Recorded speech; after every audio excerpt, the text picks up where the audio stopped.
Ukraine is putting up a desperate defense to hold the key city of Bakhmut.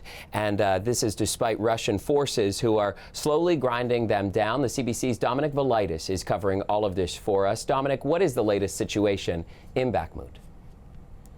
Well, Chris, the latest pictures coming out of Bakhmut this morning really give you an idea of the damage that Russian artillery is doing to roads in and out of the city. And although Ukrainian soldiers are working hard to repair them, it's reportedly having a big impact for them, for their ability to get men and supplies in. And yesterday, we heard from a man called Yevgeny Prigozhin. Now, he is the founder of the so-called Wagner Group, the private army the Kremlin is using in Ukraine.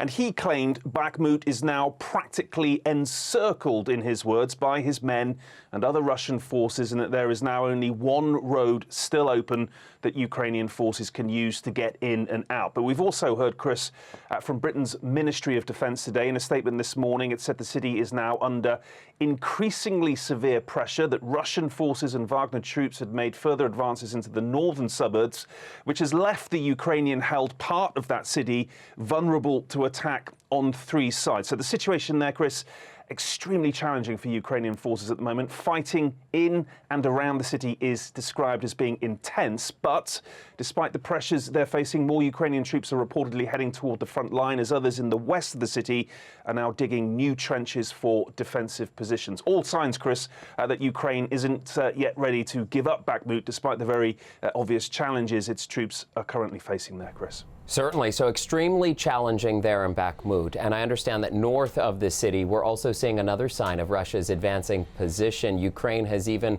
ordered the partial evacuation of a city that Russia is attempting to reclaim.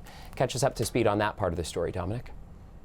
Yes, that's right. Ukraine has ordered families with children and people with limited mobility to leave the city of Kupiansk due to the constant shelling there by Russian forces. The city, which is home to an important railway junction, has seen some really fierce fighting since this war began. It was taken by Russia early on in their invasion of the country. They occupied it for several months before it was then recaptured by Ukrainian forces last September. But now, of course, the Russians are pounding it with heavy artillery. Kupiansk, to give you an idea, Chris, had a pre-war population of about 25,000 people.